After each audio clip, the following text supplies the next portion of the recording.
よいしょ。はい、OK ですね。はい。では、皆さん始めていきます。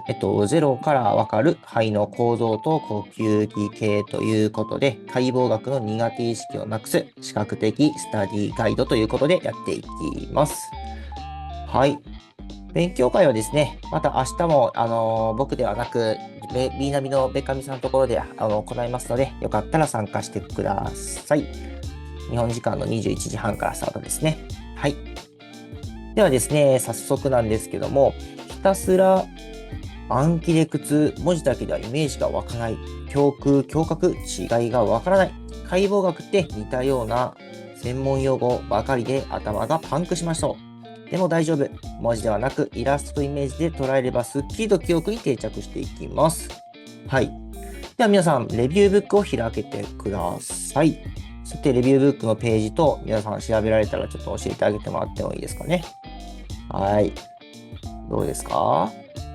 開けられてますかね。はーい。よいしょ。開けられましたか？ OK だったらまた言ってください。OK だよと。OK です。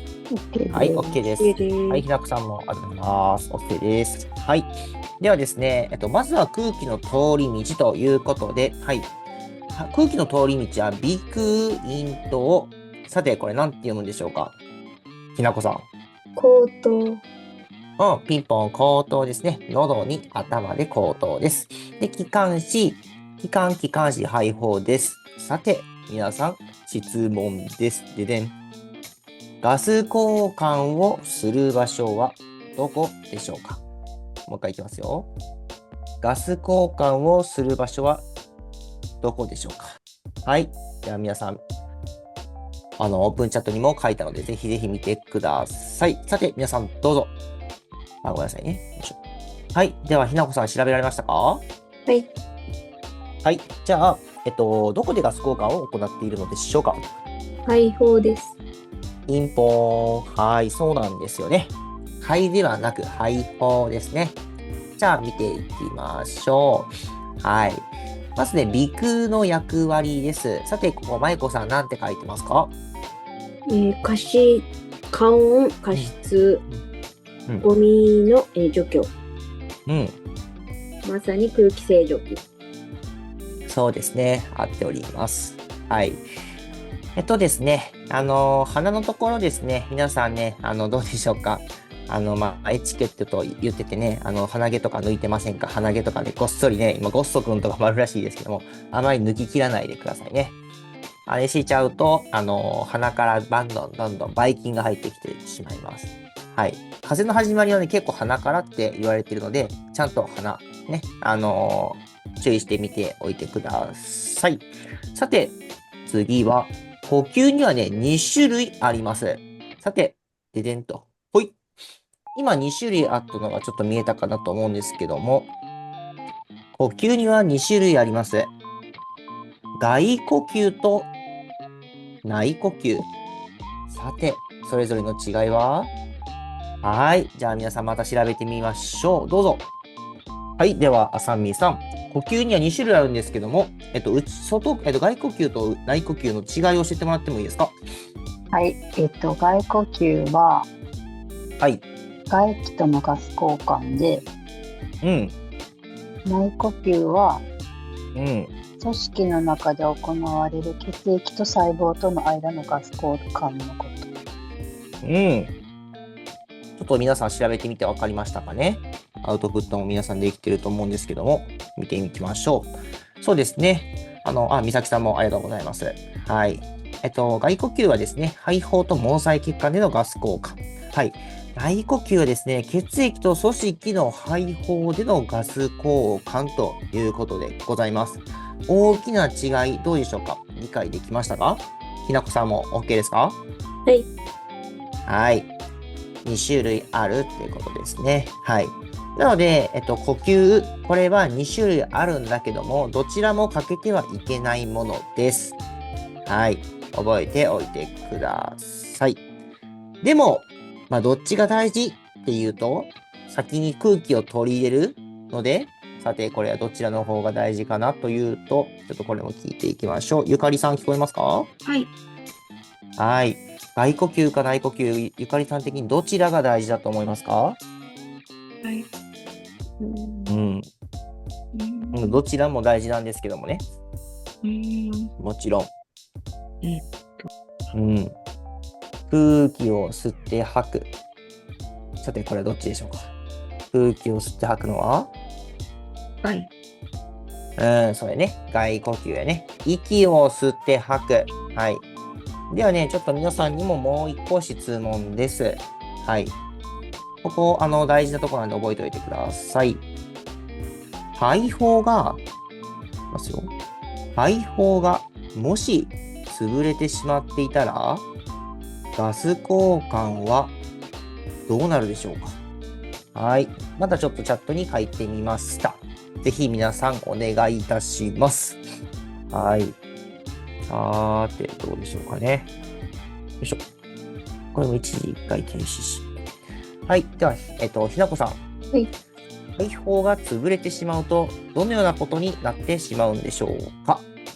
その潰れたところに空気は入らないけど、血液が流れているから、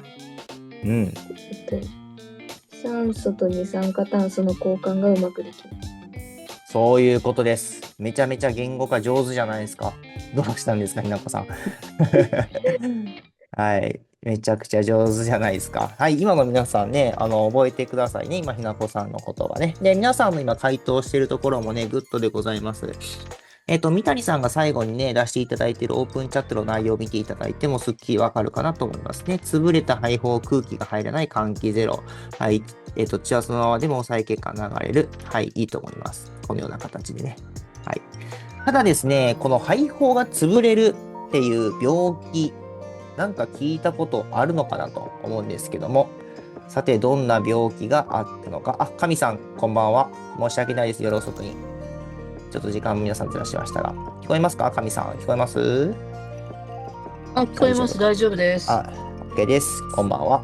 こんばんは。よろしくお願いします。はい、お願いします。じゃあ次にですね、ゆかりさん聞いていきましょう。ゆかりさん聞こえます？はい。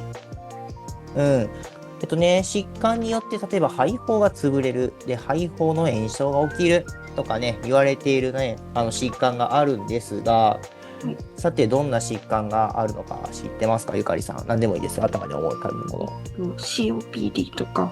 はい。とかあと、なんだっけ。COPD と、間質性肺炎とか。おー、いいですね。さて、皆さん、今ね、肺胞が潰れてしまったらどうなるのかってところまで言っております。で、肺胞が潰れてしまったりとか、炎症が起きてしまっているときには、ガス交換ができないよねと。はい。ね。で、皆さんには、外呼吸の内呼吸のところまで今勉強できてます。めっちゃいい流れです。はい。で、よく聞くのが、肺胞の炎症が起きるのが COPD とかね、そういうものがあると言ってました。はい。だから、あさみさん、聞こえます？はい。だから SPO2 が上がるのか下がるのかどうなんでしょうか？肺胞で炎症が起きちゃうと上がる。上がるんですか？肺胞で炎症が起きちゃうと SPO2 はどうでしょうか？ SPO2 ですよ。呼吸の数値ですよ。SPO2 は普段 98% から90、100% ですね、人間は。はい。あさみさん、ガス交換が、そうです。それ下がる。ごめんなさい、上がるってごめんなさい、聞こえちゃいました。はい。下がるって言いました？はい。はい。OK です。そうですね。はい、じゃあ、下がります。はい。正解でございます。なので、皆さん、漠然と肺炎 COPD は下がる、SPO2 が下がるではなく、こういうことが起きて SPO2 が下がってしまうっていう認識では覚えておきましょう。そしてですね、この間僕面談してる時にもね、聞かれました。ノートを取る方がいいのか、ノートを取らない方がいいのか。はい。ですね、ノートを書くことに集中するのをやめましょう。ただ、こうやって今日僕勉強会の間で節々で言った重要なポイントですね。自分の中で大事だと思ったポイントはメモを取ってもらって結構でございます。はい。で、メモから数珠つなぎにつないでいくイメージですね。例えば、よいしょ。自分の中で外呼吸って書いたよと。外呼吸ってどんなことがあった？もう殴り書きでも全然いいです。ガス交換だったね。肺胞と毛細血管とかね。はい。で、よかったらですね、自分の今、オープンチャットに書いてる内容とかをスクリーンショットとかしておくと、別に、それでもすごく勉強の内容にはいいかなと思います。こういう風な感じでメモをつなげていく。はい。マインドマップみたいにつなげていくのがすごいおすすめでございます。いい感じですね。はい。ではね、配布のところ行きました。少しじゃあ上に行きましょう。はい。さて、これは何でしょうか？神さん、これは何でしょう？機関士ではなくて？そう、機関士ですね。はい。そうです。はい。この漠然とした機関士なんですが、よくよく見てみるとですね、どうでしょうか？なんか、まあちょっとここではね、画像では分かりにくいかなと思うんですけども、レビューブックを皆さんちょっとぜひ見ていただいてもよろしいでしょうか。看護師国家試験にすごく頻発する内容でございますし、解剖学生理学的にもめちゃめちゃ大事なところでございます。はい。じゃあ皆さん、これレビューブックのページ数分かりましたら教えてください。愛の3ページですかね。愛の3ページでございます。はい。神さん、ありがとうございます。はい。はい。では、皆さんそこ開けていただいて、はい。で、見るとですね、よいしょ。なんか分岐角度とかなんかこんなこと書いてません、神さん。書いてあります。はい。分岐角度が広いのはこれどっちって書いてますか？左ですね。はい。左の方ですね。分岐角度が狭いのが右ですね。右です。はい。はい。で、皆さん画像で分かりにくいかもしれませんが、はい。分岐角度。どこからどこを指すのか。真ん中で、こうですね。はい。じゃあ皆さん、この分岐角度、訳が分からなくなっちゃうと思うので、これもちょっと調べてみましょう。機関士の分岐角度とは、また、誤嚥をしやすいのが右なんですけども、理由は？はい。これも調べてみましょう。はい。皆さん、じゃあ、ぜひぜひどうぞ。次にこれを聞きたいのが、もしもし、舞子さん聞こえます。そうです。次、舞子さんかな？はい。舞子さん聞こえますか？はい。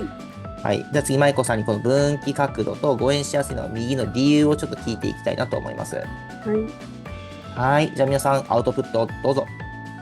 ガンガンいきますよ。で、正直僕のね、木曜日ぐらいから、この、プロジェクトずっと参加しているので、エンジンかかりまくってます。皆さんね、ちょっとテンションいつもよりかも僕高いと思うんですけど、ちょっとついてきてくださいね。朝から晩まで子供と一緒にいるんでね、分岐角度とは何でしょうか。いいですね。ちょっとね、皆さんに土曜日がね、参加できないっていう方がちょっと多いのかなと思ってましたが、よかったですね。またね、見返すこともできるんでね、お願いいたします。では、これは21時26分までやっていきましょうかね。はい。じゃあ、ぼちぼちでしょうか。OK ですかね。26分になりました。はい。じゃあ、聞いていきましょう。舞子さん、聞こえますか？はい。はい。調べられましたか？はい。じゃあちょっと分岐角度って結構看護師国家試験に出てくるので、ちょっとまず、それを聞いていきましょう。分岐角度ってどこからどこのことか分かりましたか、今？分岐角度は肺に入るまでの角度。そうでございますね。じゃあちょっと右と左角度って、もう一回ちょっと聞いてみましょうかね。はい、どちらが何度ぐらいって知ってます？右側が25度。はい。皆さんちょっとメモしておきましょうね。はい。これが25度でね。はい。右側が25。はい。左側が45。はい。ですね。約で覚えてくださいね。数字までピタッと出るわけではないですが、いきましょう。よいしょ。はい。じゃあ、分岐角度が、はい。どうでしょうかね。大きいのはどちらでしょうか。これも、そう聞いてみましょうかね。右側。ね。もう一回いきますよ。皆さん、他の人に聞きましょうかね。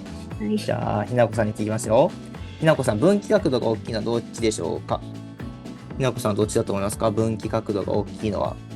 分岐角度が大きい。うん。左。分かれちゃいましたね。じゃあもう一回聞いていきましょう。この方にもね。じゃあ、ゆかりさんはどっちだと思いますか？左。左と出ました。はい。じゃあ、もう一回、じゃあ、神さんに聞いていきましょう。神さんはどっちだと思いますか？分岐角度が大きい。大きいのは、左側に心臓があるために、左が35度から45度になってるので、そちらの角度が大きいと思います。はい。グッドでございます。はい。今ね、全然間違ってしまった方も全然大丈夫です。今ここで覚えておきましょう。じゃあ答え言いますね。分岐角度が大きいのは数字が大きい方が大きいですね。はい。ですので、こっちでございます。この画面、あれか、画像動かし券やな。画像動かしいからごめんなさい、おかしかったんですね。はい。左でございます。これごめんなさい。逆転してます。申し訳ない。ごめんなさい。イラスト間違ったな。ここが逆転ですね。申し訳ない。このイラストを見たからややこしかった。申し訳ないです。はい。分岐角度が大きいのは、これは左になりますね。はい。で、今、大きい理由っていうのは言っていただきました。神さんが言っていただいた通り、じゃあ左は合ってるので見ていきましょう。よいしょ。こっちですね。はい、左。左は分岐角度が大きいんです。これは45度でした。ちょっと資料の方はまた直しておきます。皆さんにお配りするときに。よいしょ。45度でしたね。細くて長い水平地下2本に分岐します。はい。でですね、よいしょ。角度が大きいのはこっちでございます。で、神さん、何があるって言ってました？左の方には。左には心臓があるので、はい。したがって、肺も2様になっている。そうですね。こう、イメージとしては、気管支大げさに言うと、こんな風に置いてます。で、こんな感じになってるんですね。はい。また後からちょっとお伝えいたします。2つに分かれているんですね。じゃあ、右側がどうなのかっていうと、右側には心臓がありません。角度としてもなので、狭いです。下に伸びます。ということは、舞子さん、誤嚥しやすいのは右か左どっちでしょうか？こっちかこっち。ちなみにこっちが左です。右か左どっちで。よいしょ。いくよ。はい。おにぎりが入ってきました。右です。右ですね。OK です。ごめんなさい。画面見るとややこしになっちゃいましたね。はい。ですので、皆さん、気管支の吸い込みはごめんなさい。右に大きくなります。誤嚥しやすいのは右です。はい。じゃあ、行きます。よいしょ。さて、これさっき言っておりましたと。じゃあ、ちょっと神さんもう一回戻りますね。いいですか？さっきちょっといいこと言ってくれはったんで。左は肺が2つに分かれるって言ってたんですけど、これ何と何に分かれるんですかね？常用と下用に。はい、グッドでございます。はい、じゃあ、あさみさんいきます。あさみさん、これ右の方ですね。右は何と何と分かれますか？これは。常用、中用、下用。はい、そうでございます。さて、皆さん、ここで問題です。ででんと。はい。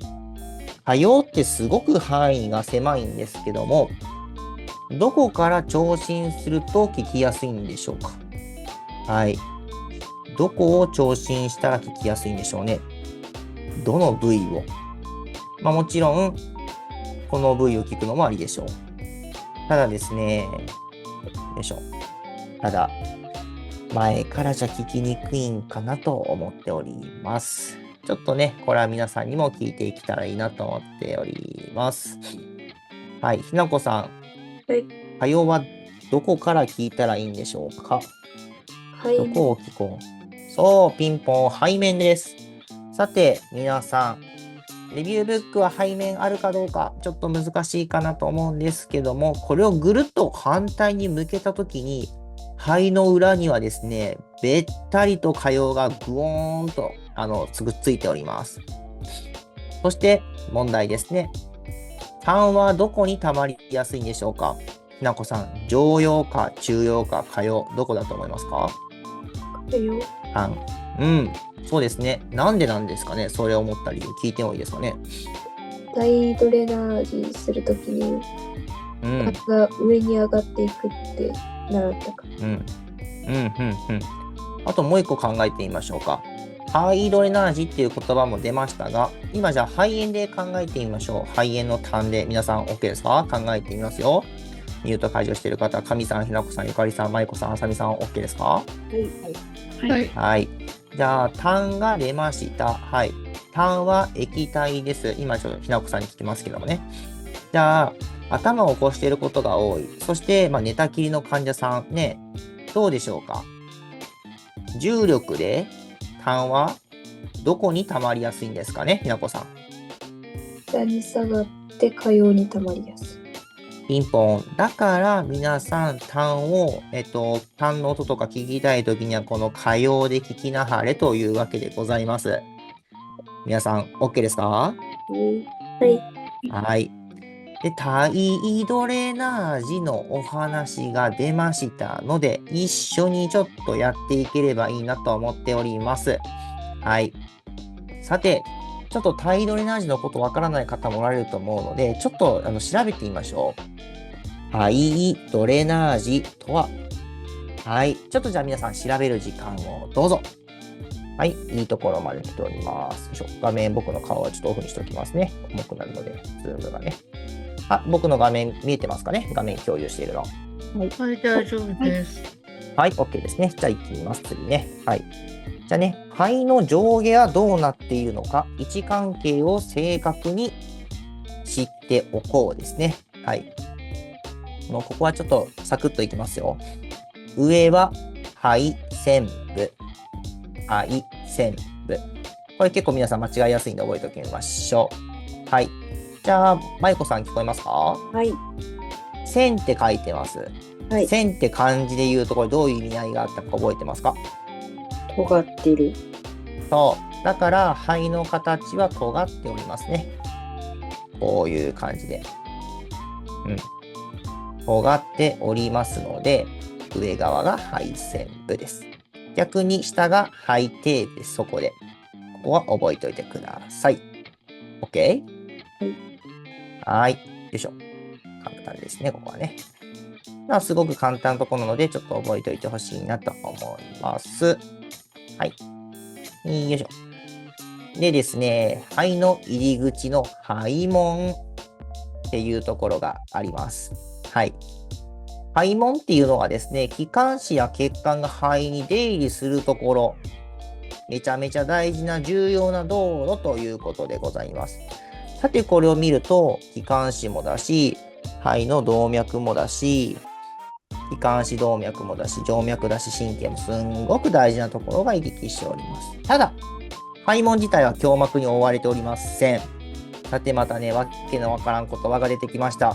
胸膜、胸郭、胸腔ってね、結構ね、問題を解いてても出てくるんですよ。じゃあ、これを調べてみましょう。胸膜、胸腔。胸膜、胸郭、胸腔とは？はい。じゃあちょっと調べてみてください。胸郭。よいしょ。はい。じゃあ皆さんまた調べる時間でございます。はい。画面録画も。はい。では聞いていこうかなと思います。ちょっと早かったかな？じゃあこれを聞いていくのを、どなたにしようかな。神さんに聞いていってもいいです？頑張り早います。ですか？はい。じゃあちょっとお願いいたします。じゃあ画面共有もう一回していきますね。よいしょ。呼吸のところもね、結構詰め詰めでやるんですけどもね、ゆっくりでちょっと頑張っていければいいかなと思います。はい。じゃあ、それぞれちょっとどんなことが分かりました。胸膜、胸腔、胸膜、胸郭、胸腔の違いですね。ちょっと教えていただいてもよろしいでしょうか。では、神さん、どうぞ。はい。胸膜とは、胸壁内面を覆う、胸膜と肺表面を覆う、肺胸膜からなっているものが胸膜で、胸膜で、はいはい。胸郭は、はい。肋骨、胸椎で構成された骨格のことを、合わせて胸郭と言います。うん。で、胸腔は、胸郭の、壁の部分を胸壁、胸壁じゃないわ。胸壁って言って、その内側の部分を胸腔と言います。OK ですかね。てな感じで大丈夫ですか？はい、大丈夫でございます。はい、じゃあ僕もちょっとね、軽く言ってみようかなと思いますね。まあちょっとごめんなさい。順番的には、じゃあ胸郭からいこうかなと思います。画面見えてますかね、皆さんね。胸郭はですね、イメージとしては、まあ家で例えようかなと思います。家の壁、柱のイメージですね。全体の形を保ち、中身を守ってあげるものでございます。OK ですかね。ちょっと違いますけども、あばらみたいなイメージでございます。はい。じゃあ、胸膜とは何なのか。はい。壁紙ですね。今、家の壁と柱があります。壁はむき出しでございます。だから、それに壁紙を貼ってあげるイメージです。肺のカバーですね。なんであるのかって言いますと、肺はどうでしょうか？息を吸うときには、神さん、どうなりますか？肺は膨らむのか縮むのか。肺は膨らみます。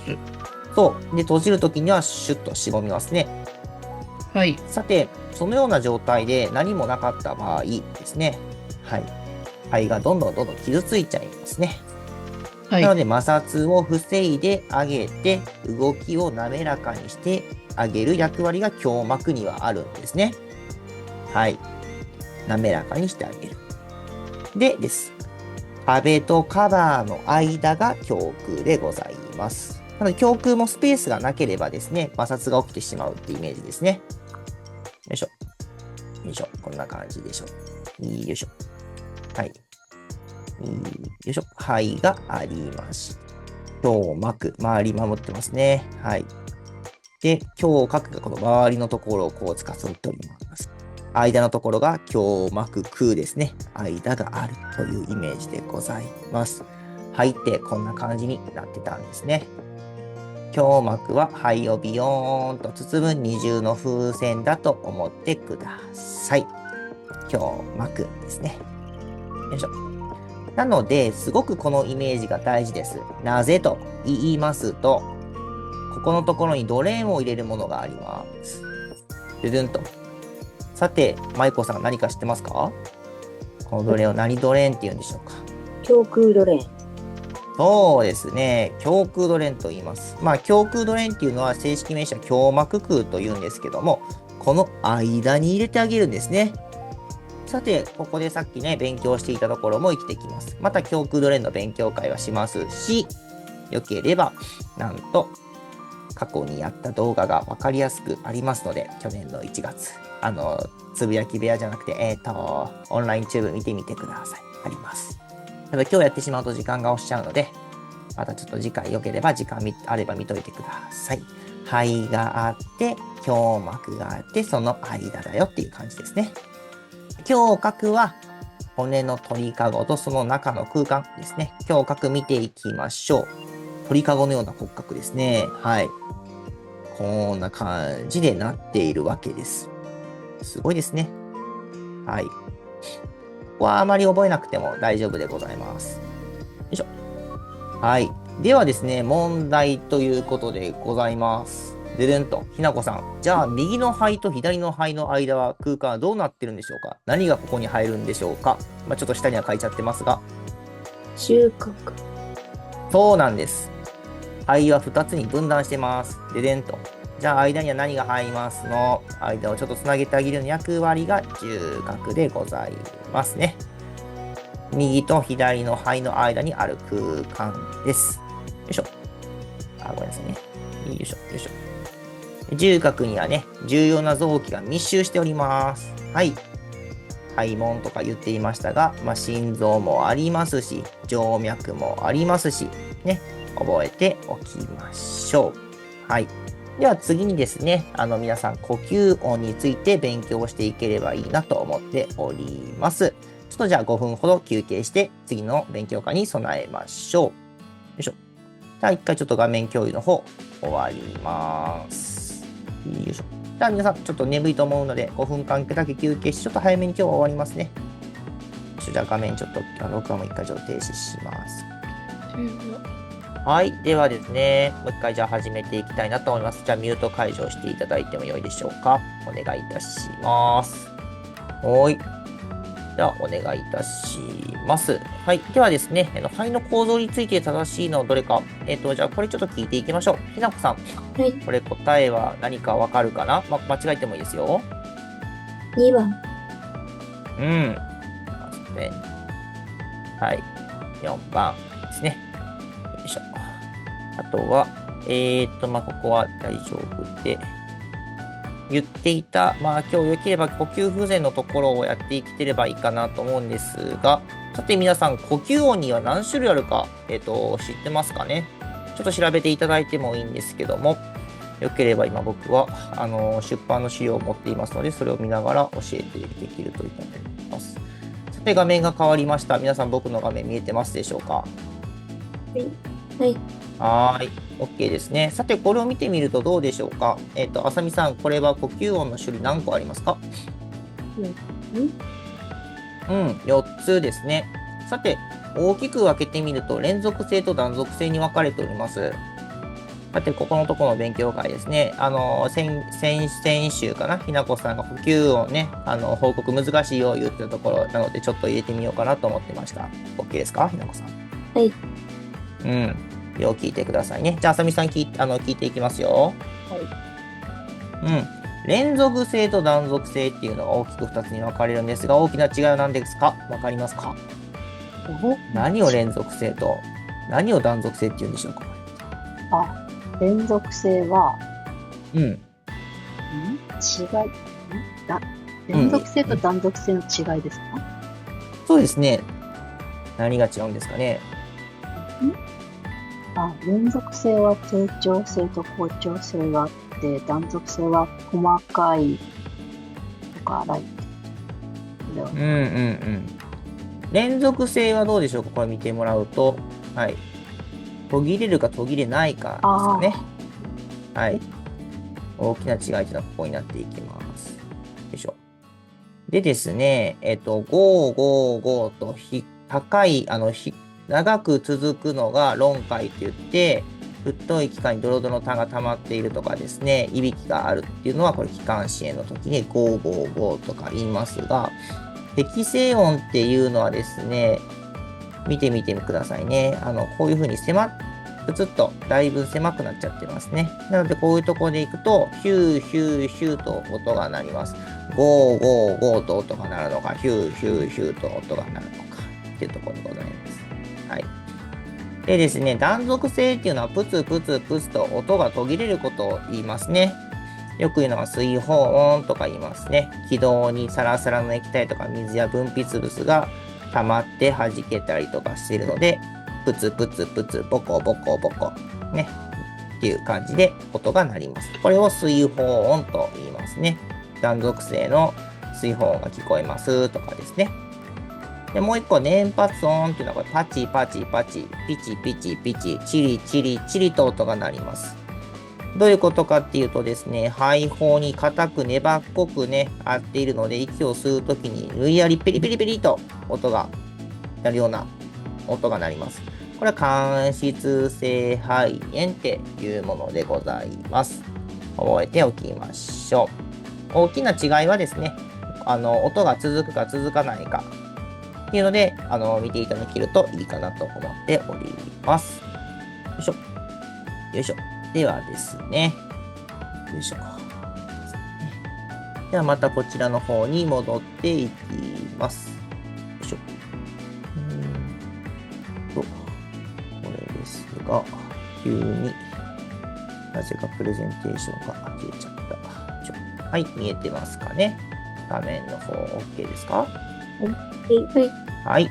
ではですね、次に呼吸不全と、ちょっといけたらいいかなと思うので、難しいんですが、トップスパイロメトリーのところを見ていければいいなと思っております。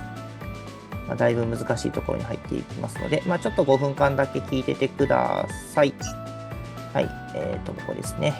まずですね、呼吸不全が分かって、拘束性、閉塞性、その間にちょっとスパイロメトリーを入れましたが、最後肺炎につながっていくようなところになっていけばいいなと思ってます。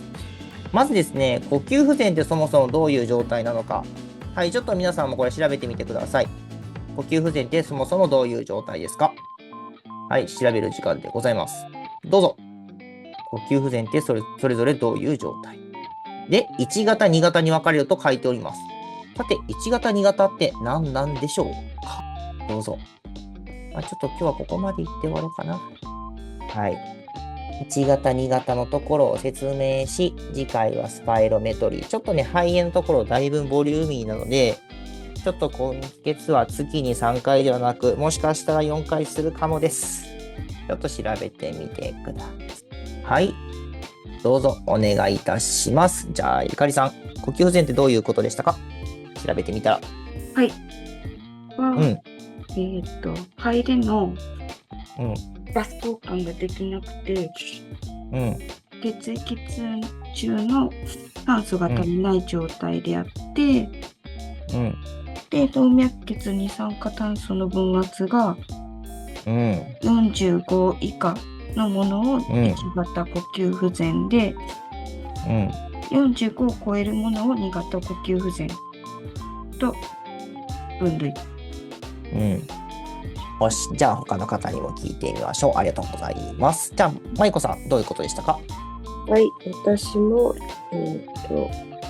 呼吸不全とは、動脈酸素分圧が60以下を示し、生体が正常な機能を、営めない状態を呼吸不全。いいですね。じゃあ、神さんは？同じです。もう言うことがないですね。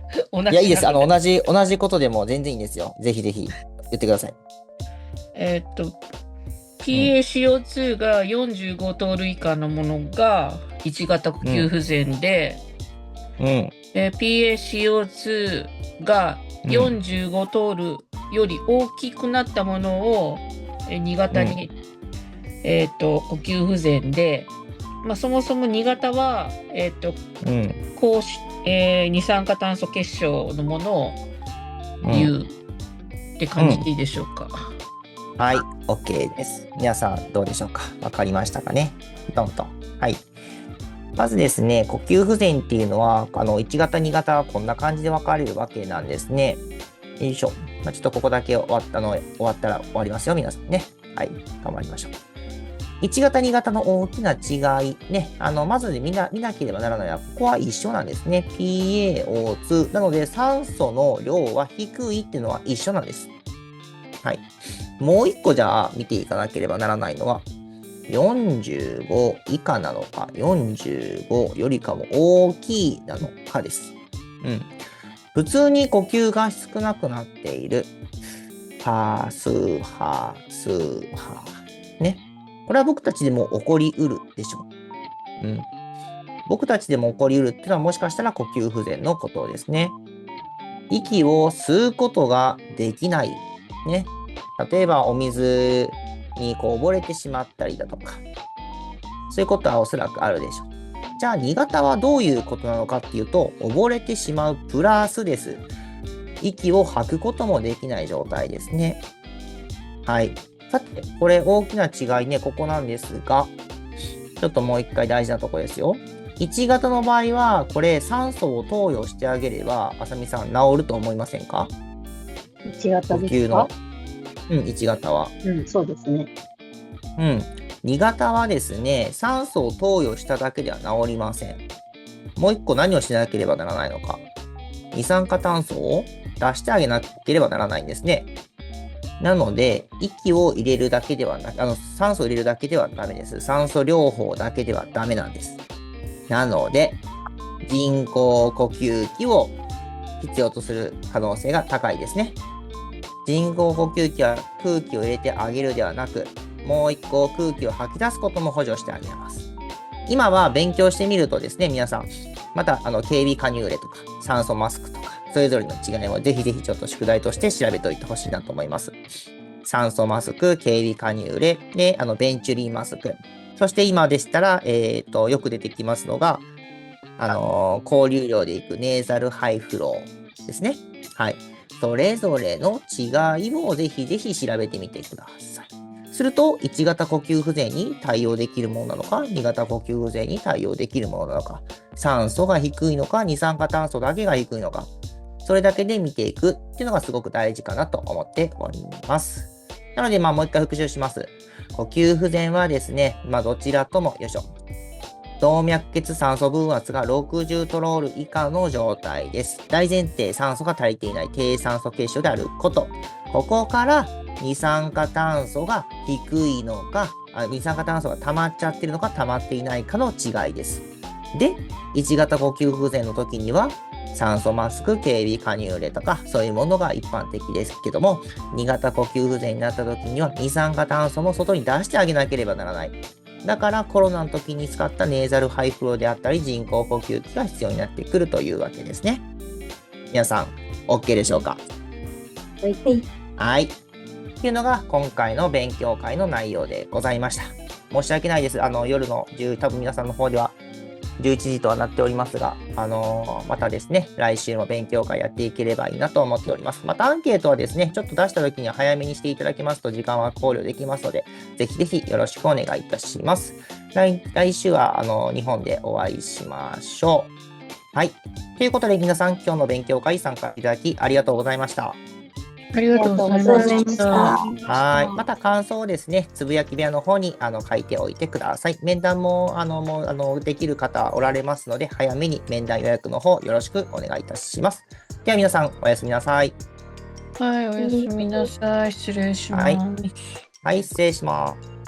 閉じます。